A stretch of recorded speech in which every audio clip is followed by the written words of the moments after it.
A pregnant waitress helps an injured stranger on a stormy night, unaware he's a billionaire with a connection to her tragic past. When her vengeful ex-husband returns with blackmail threats, she must choose between protecting her baby and embracing an unexpected second chance at love. But before we continue with this story, don't forget to hit subscribe and let us know in the comments where you're watching from today. Monica Rivers pulled her old blue Honda into the parking lot of Joe's Diner, trying not to think about how the engine made that weird clicking sound again. At 8 months pregnant, she couldn't afford for her car to break down now, not when she was working double shifts to save every penny she could. "Morning, honey," called out Betty, the senior waitress, as Monica walked through the door. "You're looking tired. You sure you should still be working?" Monica managed a smile as she tied her apron around her growing belly. "Can't afford not to, Betty. These bills won't pay themselves." It had been 6 months since Tom, her husband of 3 years, cleaned out their joint bank account and ran off with his secretary. 6 months of crying herself to sleep, working extra shifts and trying to figure out how she was going to raise a baby on her own. But Monica wasn't the type to give up. Her mama didn't raise her that way. The day went by like any other, serving coffee, dealing with grumpy customers, and trying to stay on her feet despite her swollen ankles. By the time her shift ended at 10 p.m., dark clouds had rolled in, bringing with them a late autumn storm. "You be careful driving home now," Betty called out as Monica headed for the door. "Weather's getting nasty out there." The rain was coming down hard as Monica drove along the empty country road that led to her small rental house on the outskirts of town. Her windshield wipers could barely keep up with the downpour, and she had to squint to see the road ahead. That's when she saw him, a figure stumbling along the side of the road, barely visible in the darkness. Monica's first instinct was to keep driving. After all, what kind of fool would pick up a stranger on a night like this? But something made her slow down. In the beam of her headlights, she could see that the man's expensive-looking suit was torn and dirty. There was blood on his shirt, and he was limping badly. "Lord help me," Monica muttered, pulling over to the side of the road. She rolled down her window just enough to call out, "Are you okay? Do you need help?" The man looked up, and Monica gasped. Despite the rain and blood, she could see he was handsome, with striking blue eyes that seemed to pierce right through her. He looked to be in his late 30s with salt and pepper hair and the kind of face you might see on a magazine cover. "Please," he said, his voice weak but cultured. "I just need a ride into town. I won't hurt you." Monica's hand instinctively went to her belly as she considered her options. Her mama would say she was crazy for even thinking about helping a strange man on a dark road. But something in those blue eyes told her this was different. "Get in," she heard herself say, reaching over to unlock the passenger door. "But I'm warning you, I've got pepper spray and I know how to use it." The man managed a weak smile as he climbed into her car. "I'm Gabriel," he said softly, "and I promise you won't need that pepper spray." "I'm Monica," she replied, putting the car back in drive. "You're bleeding pretty bad. Maybe we should get you to a hospital." Gabriel shook his head quickly. "No hospitals, please. I just need somewhere to rest for a few hours. I'll be fine." Monica looked at him skeptically. "Well, I've got a first aid kit at my place. It's not much, but I can at least clean those cuts." As they drove through the rain, Monica couldn't help wondering what kind of trouble this man was. In his clothes, even torn and muddy, were clearly expensive, and there was something about the way he held himself, even injured, that spoke of money and power. "It's not much," Monica said as she pulled up to her small rental house. The paint was peeling, and the porch light flickered, but it was home. "But you're welcome to rest on my couch while I patch you up." Gabriel looked at her with those intense blue eyes. "Why are you helping me?" Monica shrugged as she helped him out of the car. "Because somebody once helped my mama when she was pregnant and alone. Sometimes a little kindness is all we've got to give." Little did Monica know that this simple act of kindness on a stormy night was about to change her life forever. Monica woke up with a start, sunlight streaming through her bedroom window. For a moment, she forgot about the strange man on her couch. Then it all came rushing back. The storm, the mysterious Gabriel, cleaning his wounds while he barely said a word. She had given him some of Tom's old clothes that he'd left behind and made up the couch with fresh sheets. The last thing she remembered was telling him to get some rest while she went to bed, her feet aching from her long shift. "Gabriel," she called out, pulling on her robe. "Are you okay out there?" No answer. Monica walked into her small living room and stopped dead in her tracks. The couch was empty, the sheets neatly folded, but that wasn't what made her gasp. Her tiny kitchen had been transformed. The old refrigerator that barely worked was gone, replaced by a gleaming new model. The cabinets were stuffed with groceries, not just basics, but fancy food she couldn't afford. Fresh fruits, expensive coffee, even steak. On the counter sat an envelope. With shaking hands, Monica opened it. Inside was more cash than she'd ever seen in her life, along with a note written in elegant handwriting. "Thank you for your kindness. I repay debts, always. G." Monica sank into a kitchen chair, her hand on her belly. "What in the world?" she whispered. A horn honked outside. Monica rushed to her window and nearly fainted. Her old Honda was gone. In its place sat a brand new SUV, exactly the kind she'd been dreaming about but could never afford. It was perfect for a baby. "This can't be real," Monica said out loud. "This kind of thing doesn't happen in real life." She was still standing there in shock when her phone rang. It was Betty from the diner. "Monica, turn on your TV right now. Channel 5. Monica fumbled for her remote and clicked on the small TV. In her living room, her jaw dropped as she saw Gabriel's face filling the screen. But this wasn't the injured man from last night. This was Gabriel Langston, the billionaire tech genius who rarely appeared in public. Tech billionaire Gabriel. "Langston survived an attempted kidnapping last night," the reporter was saying. "Sources say Mr. Langston escaped his captors during the storm, but has not revealed his whereabouts during the 8 hours he was missing." Monica sat heavily on her couch. The mysterious stranger she'd helped wasn't just some random man in trouble. He was one of the richest men in the country. Her phone started ringing non-stop. First Betty again, then other people from the diner. Soon, reporters began showing up at her door. "Miss Rivers," they called out, "is it true you helped Gabriel Langston last night? What's your relationship with the billionaire?" Monica pulled her curtains shut, her heart pounding. What had she gotten herself into? Just then, her phone buzzed with a text from an unknown number. "I'm sorry about the chaos. Let me fix this. G." Before Monica could respond, there was a knock at her back door. She peeked through the curtain and saw Gabriel himself standing there, looking perfectly put together in an expensive suit. No sign of last night's injuries except for a small cut above his eye. "We need to talk," he said when she opened the door. "I owe you an explanation." Monica looked at him, then at the reporters gathering at her front door. "You sure do," she said, "because right now my quiet life is turning into a circus, and I've got a baby to think about." Gabriel's face softened as he looked at her. "I know, and I'm going to make this right. You helped me when I needed it most, Monica. Now, let me help you." What Monica didn't know was that this was just the beginning. Her simple act of kindness hadn't just changed her life, it had changed Gabriel's too. And neither of them was ready for what would happen next. 3 weeks had passed since Gabriel Langston turned Monica's life upside down. The reporters had finally stopped camping outside her house, thanks to Gabriel's lawyers who'd threatened legal action against any media outlet that harassed her. Monica was back at work at the diner, though things weren't the same. Customers would stare and whisper, trying to get a glimpse of the waitress who'd helped the billionaire. Some were kind, leaving big tips and telling her she'd done a good thing. Others weren't so nice, muttering about gold diggers and opportunists. "Don't you listen to them," Betty said one morning, watching Monica wipe away tears in the break room. "They're just jealous. Besides, that man clearly cares about you." It was true, Gabriel had been different from what Monica expected. He wasn't some stuck-up rich guy throwing money around. He visited her nearly every day, usually in the evening after the diner closed. Sometimes he brought takeout, other times he just sat and talked with her. "I haven't had anyone treat me like a normal person in years," Gabriel told her one night as they sat on her porch. He'd brought Chinese food, and Monica was happily satisfying her pregnancy cravings with extra egg rolls. "Everyone wants something. From me. But not you.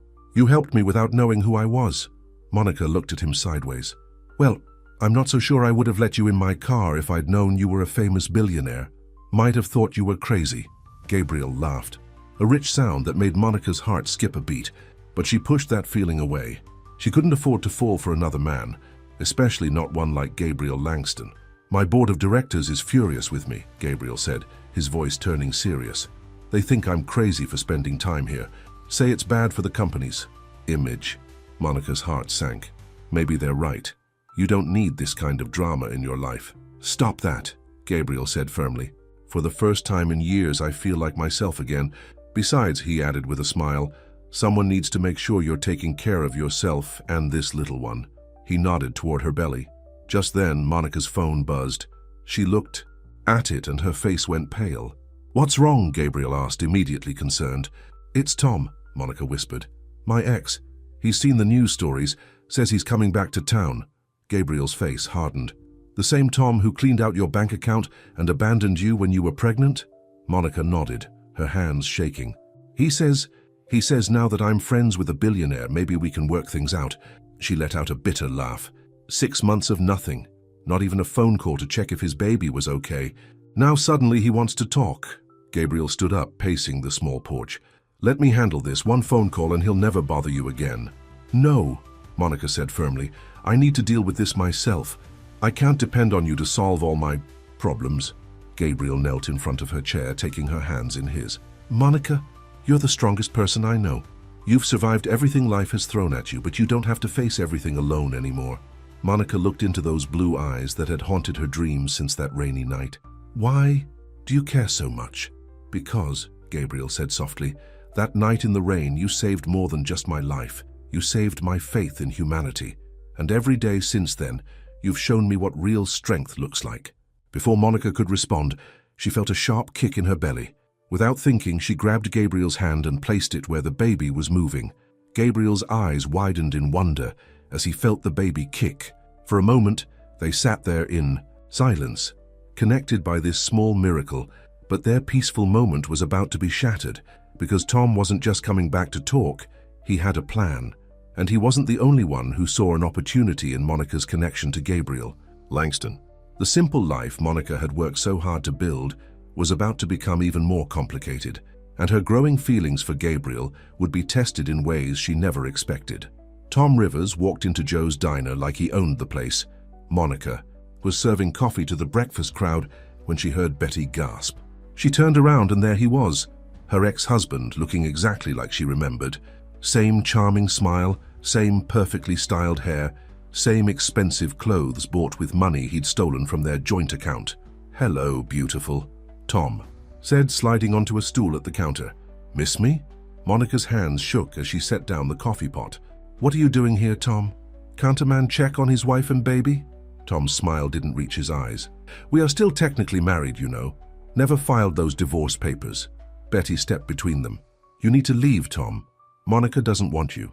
"Here, actually," Tom said, pulling out some papers from his designer briefcase. "I have every right to be here. As the baby's father, I'm entitled to certain rights. My lawyer drew these up." Monica felt the blood drain from her face as she looked at the custody papers Tom was holding. "You can't be serious. You abandoned us." "Now, honey, I just needed some time to figure things out." Tom stood up, moving closer. "But when I saw you in the news with Gabriel Langston, I realized what a mistake I'd made. We can be a family again. Is there a problem here?" Everyone turned to see Gabriel standing in the doorway of the diner. He was dressed casually in jeans and a sweater, but somehow still managed to look like $1 million. The breakfast crowd started whispering and pulling out their phones. Tom's smile got even bigger. "Mr. Langston, I'm Tom Rivers, Monica's husband. I was just telling her how grateful I am that you've been looking out for her while I was away." Gabriel's face was stone cold as he walked over. "You mean while you were hiding in Florida with your secretary and Monica's money?" Tom's smile faltered. "I see Monica's been telling stories." "No stories," Gabriel said quietly. "Just facts. Facts my private investigators had no trouble finding, including the other woman you have in Atlanta, and the gambling debts." Now it was Tom's turn to go pale, but he recovered quickly, his charm turning to spite. Well, looks like my wife has traded up. Tell me, Monica, what exactly did you do to get a billionaire's attention?" The diner went dead silent. Monica felt like she'd been slapped. That's when Sheila, the cook who'd been quietly watching everything through the kitchen window, walked out with a pot of hot coffee. "Oops," she said, accidentally on purpose spilling it all over Tom's expensive suit. Tom jumped up, cursing. "Are you crazy, witch? This suit cost $2,000. Stolen money buys stolen class," Betty muttered, loud enough for everyone to hear. "Get out," Monica said, finding her voice at last. "Get out and don't come back. And you can tell your lawyer to talk to mine." "You can't afford a lawyer," Tom sneered. "No," Monica agreed, but I can afford to stand up for myself. And if you try to take my baby, I'll tell everyone exactly what you did. Every penny you stole, every lie you told, how you maxed out our credit cards buying jewelry for your girlfriend while I was working doubles to pay for baby clothes. Gabriel stepped forward. I think it's time for you to leave, Mr. Rivers, unless you'd like the SEC to take a closer look at some of your more creative banking practices. Tom looked between them, his face red with rage. This isn't over, he spat out. That's my baby too, you can't keep me away. Watch me, Monica said. After Tom stormed out, the diner burst into applause. Monica didn't realize she was crying until Gabriel handed her a handkerchief. I'm sorry, she whispered. You shouldn't have to deal with my mess. Hey, Gabriel said softly, tilting her chin up. You're not a mess, you're incredible. The way you stood up to him just now, that's the Monica Rivers I've been getting to know. Strong, brave, beautiful. Their eyes met, and for a moment the whole diner seemed to fade away. Then Monica's belly kicked, making them both laugh. Your baby agrees, Gabriel said with a smile. But Monica knew this wasn't over. Tom never gave up easily, especially when his pride was hurt. And now he had even more reason to cause trouble. What she didn't know was that Tom had already set an even bigger plan in motion, one that would test not just her relationship with Gabriel, but everything she believed about love, trust, and family. The next morning's newspapers told a very different story from what had happened at the diner. Pregnant waitress in love triangle. With billionaire, screamed one headline. Abandoned wife seduces tech mogul, declared another. Someone had recorded the whole scene at the diner on their phone, but the videos making the rounds had been carefully edited to make Monica look like the villain. Don't look at that trash, Gabriel said, taking Monica's phone away as they sat in her living room. He'd brought breakfast, but Monica was too upset to eat. They're calling me a gold digger, Monica said, wiping away tears, saying I'm trying to trap you, that the baby might not even be Tom's. My own mother called this morning asking if what they're saying is true. Gabriel's jaw tightened. This is Tom's doing. He's feeding stories to the tabloids. Just then, Monica's phone rang again. It was Betty from the diner. Honey, don't come in today, Betty said, her voice worried. The parking lot is full of reporters, and, well, Mr. Johnson says maybe you should take some time off until this all blows over. Monica felt like she'd been punched in the gut. They're firing me? Not firing, just a leave of absence. Paid. Mr. Johnson wants you to know you'll still get your salary. After hanging up, Monica broke down. This is exactly what Tom wants, to ruin everything I've built, to make me desperate enough to go back to him. Gabriel paced the room, running his hands through his hair in frustration. Let me help. I can hold a press conference, tell everyone the truth. The truth? Monica laughed bitterly. That you're hanging around with a pregnant waitress because she helped you one night. That'll just make the stories worse. The truth, Gabriel said firmly, kneeling in front of her, is that I'm falling in love with you. Monica's heart stopped. What? I know it's crazy. We've only known each other a few weeks, but Monica, you're the most real thing in my life. When I'm with you, I'm not the billionaire tech genius or the media mogul. I'm just me. Before Monica could respond, her phone buzzed with a text. It was from an unknown number, with a photo attached. Her hands shook as she opened it. The photo was of her and Gabriel, taken through her living room window just moments ago. Under it was a message. How much do you think the papers would pay for proof that the billionaire's been sleeping with a married woman?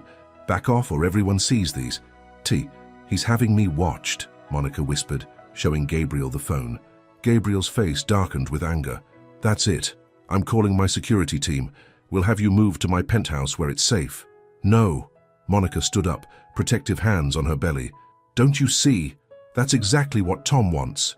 To make me look like your mistress, to force me to depend on you. He knows that if he can make me look bad enough, no judge will give me full custody of the baby. Then what do you want to do? Gabriel asked softly. Monica took a deep breath. I need to leave town for a while. Go somewhere quiet where I can have this baby in peace. Monica, please. I care about you too, Gabriel. Maybe more than I should. But right now I need to think about my baby. I can't bring a child into all this chaos and scandal. Gabriel was quiet for a long moment. Then he pulled out his phone. I have a house, a small place up in the mountains, that no one knows about. Not even my board of directors. It's where I go when I need to escape. It's yours if you want it. I couldn't. Please, Gabriel said. Let me do this one thing. Not because I'm trying to control you, But because he swallowed hard, because I can't bear the thought of you going through this alone. Monica looked into those blue eyes that had captured her heart on that rainy night. She saw no pity there, no attempt to control her. Just love, pure and simple. What she didn't know was that Tom had more than just photos. He had a secret that would shake both Monica and Gabriel to their cores. A secret that would test their growing love in ways neither of them could imagine. And in the mountains, where Monica thought she would find peace, she would instead find herself facing the biggest decision of her life. Gabriel's idea of a small place in the mountains turned out to be a beautiful log cabin overlooking a pristine lake. It was secluded enough that no photographers could find it, but close enough to town that Monica wouldn't have to worry about her upcoming doctor's appointments. Mrs. Parker lives just down the road, Gabriel explained as he helped Monica settle in. She's been taking care of this place for years. She can drive you anywhere you need to go. Mrs. Parker turned out to be a kind-faced woman in her 60s who took one look at Monica's pregnant belly and immediately went into grandmother mode. Don't you worry about a thing, dear. I've helped bring half the babies in this county into the world. You're in good hands. For the first time in weeks, Monica felt like she could breathe. No reporters, no whispers, no Tom lurking around corners. Just peace and quiet. Gabriel visited when he could, usually flying in by helicopter on weekends. They spent their time taking walks by the lake, playing board games and talking about everything and nothing. Monica found herself falling deeper in love with him, even though she tried to fight it. My board's going crazy, Gabriel told her one evening as they sat on the deck watching the sunset. They think I'm having some kind of breakdown, spending so much time away from the office. Maybe they're right, Monica said softly. Your company needs you. Gabriel turned to look at her. You know what I realized? In 20 years of building my company, I've never taken a real vacation, never had anyone to take one with. Before Monica could respond, her phone buzzed. She'd kept it turned off most of the time, only checking it occasionally for messages from her mother or Betty. But this message made her blood run cold. It was from Tom. Found something interesting in your old medical records, sweetheart. Wonder what your billionaire boyfriend would think about it. Monica, what's wrong? Gabriel asked, seeing her face. Nothing, she said quickly, deleting the message. Just my mom checking in. But that night, after Gabriel had flown back to the city, Monica couldn't sleep. She kept thinking about what Tom might have found, about the secret she'd been keeping for so long, the one thing she hadn't told Gabriel. The next morning, Mrs. Parker found her crying in the kitchen. Now, the older woman said, sitting down beside her. I've lived long enough to know that tears like that aren't just about hormones. Want to talk about it? Monica found herself telling Mrs. Parker everything, about her marriage to Tom, about the dark times she'd never told anyone about, and about the secret that could ruin everything with Gabriel. 5 years ago, Monica whispered, before I met Tom, I was engaged to someone else. His name was David, and he was Gabriel's younger brother. Mrs. Parker's eyes widened. Gabriel's brother? Monica nodded. He died in a car accident 2 weeks before our wedding. I was driving. The papers said it was an accident, but some people blamed me. Gabriel probably doesn't even know I was the one involved. He was in Europe when it happened, and the family kept everything very quiet. Oh, honey, Mrs. Parker took her hand. You have to tell him. How can I? Monica's voice broke. He'll hate me. And now Tom knows somehow. He'll use it to destroy everything. That man doesn't know the first thing about love, Mrs. Parker said firmly. But Gabriel does. I've seen the way he looks at you. Give him a chance. Before Monica could respond, she felt a sharp pain in her belly, then another. Mrs. Parker, she gasped. I think the baby's coming. But you're not due for 3 more weeks. Tell that to the baby, Monica said through gritted teeth. Mrs. Parker sprang into action, calling the local doctor. But a storm was moving in, making the mountain roads dangerous. We'll never make it to the hospital, Mrs. Parker said, looking worried. We'll have to do this here. As the contractions got stronger, Monica realized she had to make a choice. She had to tell Gabriel the truth before Tom did. With shaking hands, she picked up her phone to call him. But what she didn't know was that Tom had already made that call, and Gabriel was learning the truth about his brother's death in the worst possible way, even as Monica fought to bring new life into the world. Thunder cracked outside the mountain cabin as Monica fought through another contraction. Mrs. Parker had transformed the living room into a makeshift delivery room with clean sheets and hot water at the ready. The doctor's trying to get through on the emergency road, Mrs. Parker said. wiping Monica's forehead with a cool cloth. But this storm isn't making it easy. Meanwhile, in his city office, Gabriel sat in shocked silence, staring at the documents. Tom had just shown him. Old newspaper clippings, police reports, and photographs spread across his desk told the story he'd never known. How his younger brother David had died in a car accident with his fiancée behind the wheel. The fiancée whose name was Monica Rivers. "I just thought you should know the truth," Tom said, his fake concern not quite hiding his satisfaction, "about the kind of woman you're getting involved with. The kind of woman who killed your brother and never told you." Gabriel's hands shook as he picked up a photo. It showed a younger Monica in a hospital bed, bruised and bandaged. She looked so small, so broken, just like she had the night he met her in the rain. His phone rang. Monica's number. He stared at it, not sure if he could answer. "Aren't you going to get that?" Tom asked with a smirk. Maybe she's finally ready to confess. Back at the cabin, Monica cried out in pain as another contraction hit. "He's not answering," she sobbed, still clutching her phone. "I have to tell him. I have to explain about David." "Focus on your breathing, dear," Mrs. Parker said firmly. "One problem at a time." The storm grew worse. Trees bent in the wind, and the power flickered ominously. Monica's labor was progressing faster than anyone had expected. In the city, Gabriel finally picked up his phone, but not to call Monica. Instead, he called someone else, his family's old lawyer, Richard Sterling. "Tell me everything you know about David's accident," Gabriel demanded. "The truth, not what the papers said." Richard was quiet for a moment. "I wondered when this would come up. Your father wanted to protect you, kept you away in Europe during the worst of it, but there's something you should know about that night." As Richard talked, Gabriel's face went from anger to shock to horror. The true story was nothing like what Tom had presented. "Dear God," Gabriel whispered, "I have to get to her." But when he tried to call Monica back, the calls wouldn't go through. The storm had knocked out cell service to the mountain. "Looks like your girlfriend's ghosting you," Tom said, still lingering in Gabriel's office. "Just like she ghosted your family after David's death." Gabriel stood up slowly, his face dark with anger. "Get out." "Excuse me? I said get out." Gabriel's voice thundered through the office. "You tried to use my brother's death to manipulate me, to hurt Monica. Did you really think I wouldn't find out the truth?" Tom's smug expression faltered. "What truth? She killed your brother." "No," Gabriel said quietly. "She almost died trying to save him. Richard just told me everything. How David had been drinking that night. How Monica tried to take his keys, but he insisted on driving. How she jumped in the car to try to stop him and ended up being the one blamed when the car crashed." Tom backed away. "You're lying. The police reports show David's blood alcohol level, the witness statements about their fight over the keys, and something else. Evidence that someone paid off reporters to slant the story against Monica.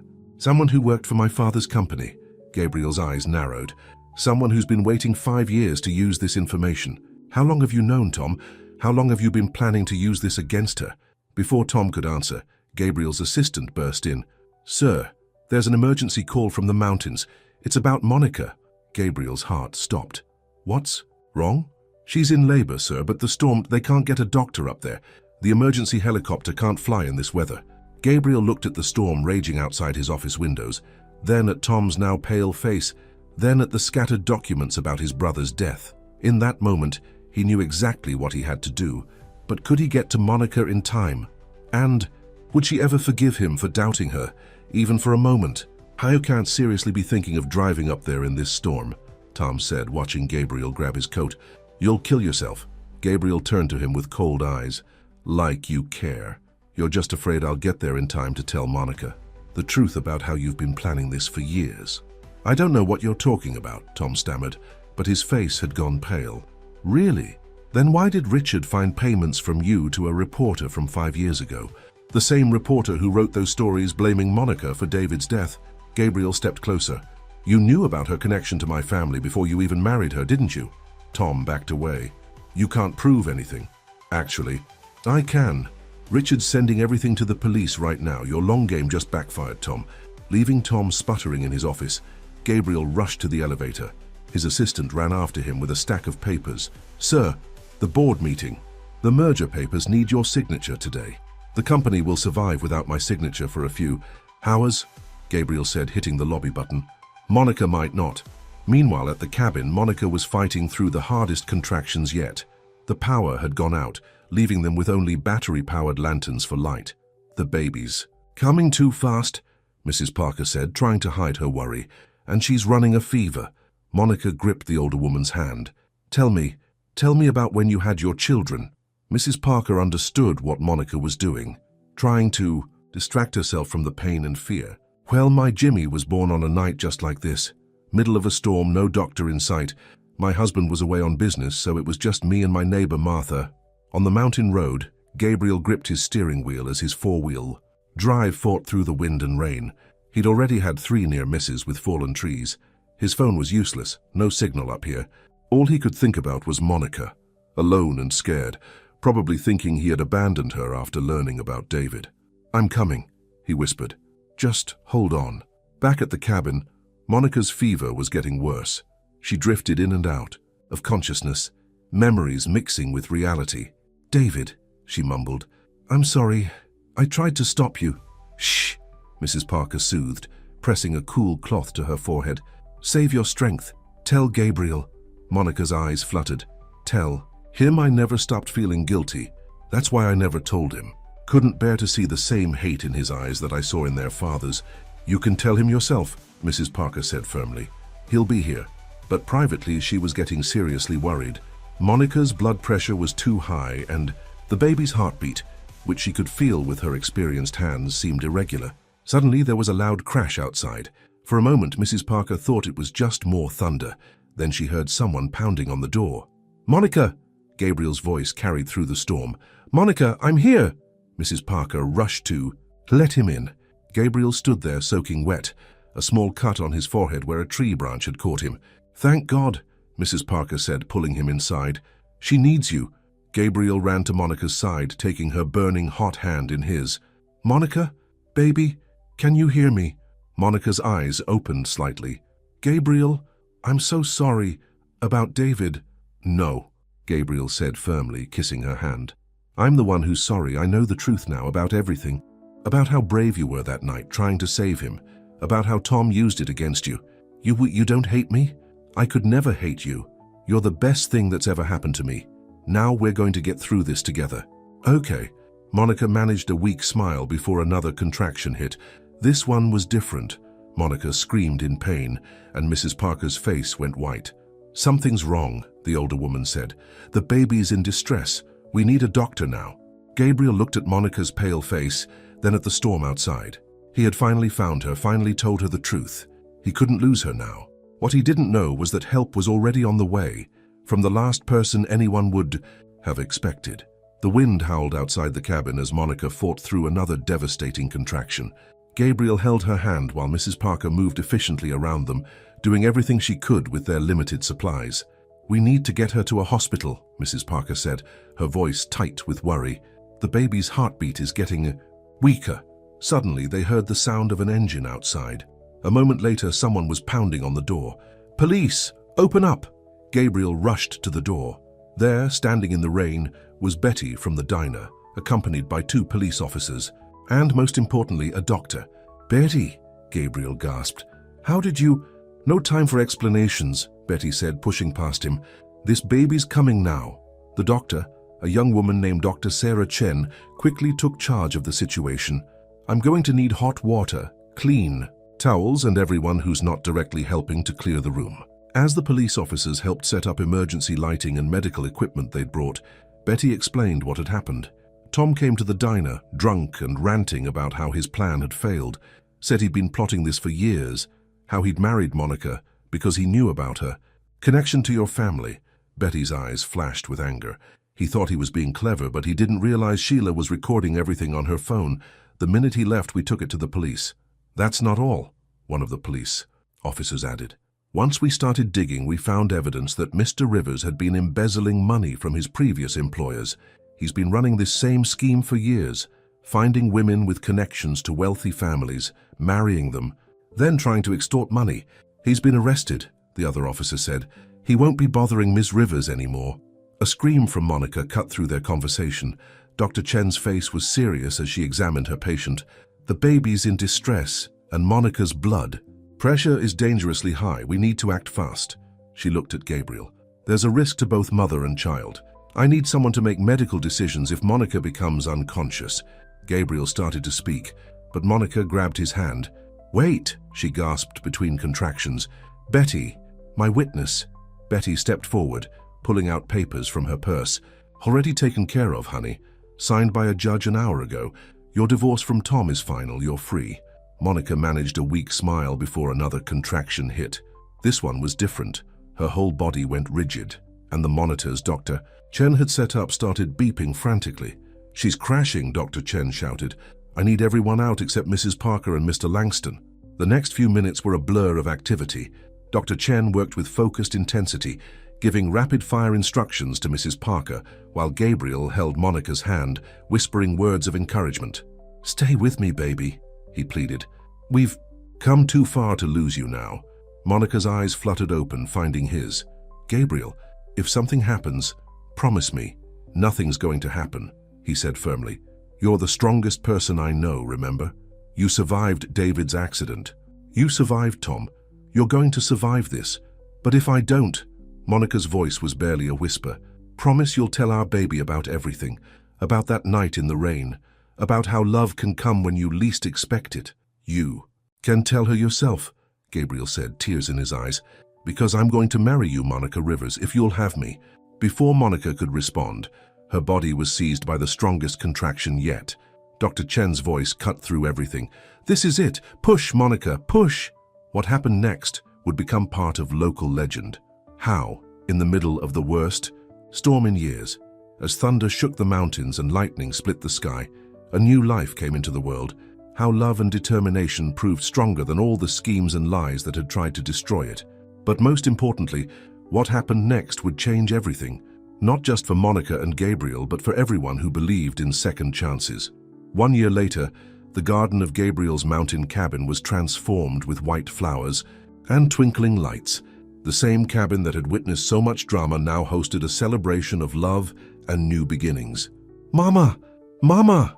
Little Hope Langston bounced in Betty's arms, reaching for Monica as she stepped onto the back deck in her wedding dress. At 11 months old, Hope was the spitting image of her mother, with the same determined spirit that had helped bring her safely into the world during that stormy night. There's my angel, Monica said, taking her daughter and covering her face with kisses. Hope was dressed in a tiny white dress that matched her mother's, with a crown of baby's breath in her dark curls. Now, don't you go crying and ruining your makeup, Betty warned, dabbing at her own eyes. Mrs. Parker spent an hour getting you ready. Speaking of which, Monica smiled, where is my fairy godmother? Right here, dear. Mrs. Parker appeared with a bouquet of wildflowers, just making sure everything's perfect. It's not every day we host a mountain wedding for a billionaire and his waitress. Monica laughed. Former waitress. The children's hospital keeps me pretty busy these days. It was true. After Hope's dramatic birth, Monica had used her experience to help other mothers in crisis.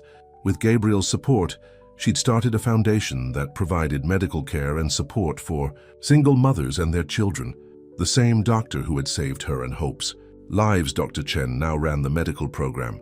The reporters are all staying in town like we asked, Betty reported, though they're dying to get pictures of the mysterious mountain wedding.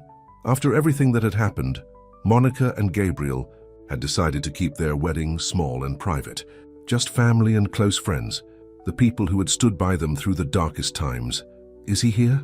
Monica asked softly. Mrs. Parker nodded. In the front row. He wouldn't miss this for the world. Tears filled Monica's eyes as she thought of Gabriel's father. The man who had once blamed her for his younger son's death had become one of her strongest supporters. After the truth about David's accident came out, he had sought Monica out to apologize. Now he doted on Hope like any proud grandfather would. Time to go, honey, Betty said, taking Hope back into her arms. Your future husband is waiting. As the music started playing, Monica took a deep breath. Through the glass doors, she could see Gabriel standing at the makeshift altar, looking handsome in his suit. Their eyes met, and just like that first night in the rain, everything else faded away. Monica's walk down the aisle was accompanied by the sound of birdsong and a gentle mountain breeze. When she reached Gabriel, he took her hands in his blue eyes shining with love. "Dearly beloved," the minister began, "we are gathered here today not just to witness a wedding, but to celebrate a miracle that began with an act of kindness on a stormy night." As they exchanged their vows, Monica thought about all the twists and turns that had brought them to this moment, how the worst times in her life had led her to the best, how love had found her when she least expected it. "I now pronounce you husband and wife," the minister said finally. "You may kiss the bride." Gabriel pulled Monica close, whispering, "I love you, Mrs. Langston," before kissing her to the cheers of their gathered family and friends. At the reception, as they danced under the stars, Hope sleeping peacefully in Mrs. Parker's arms nearby, Gabriel asked, "Any regrets?" Monica thought about everything they'd been through. The pain, the fear, the joy, the love. "Just one," she said with a smile. "I wish I'd picked up that handsome stranger in the rain sooner." Gabriel laughed, pulling her closer. "Well, we have the rest of our lives to make up for lost time." As they danced, the mountain air filled with music and laughter, Monica knew this wasn't just an ending.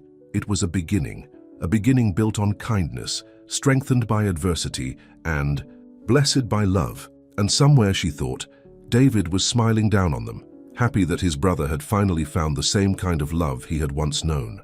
They say that every great love story has its share of drama and pain, but the greatest love stories are the ones that remind us that after every storm, there's a chance for sunshine. That sometimes the greatest gifts come disguised as strangers on dark roads, and that love, real love, can heal even the deepest wounds and create the most unexpected families. For Monica and Gabriel, their story would always begin with that rainy night and a simple act of kindness. But now, surrounded by the family they had built, not just Hope, but Betty, Mrs. Parker, and all the others who had become part of their journey, they knew their best chapters were still to come. The end.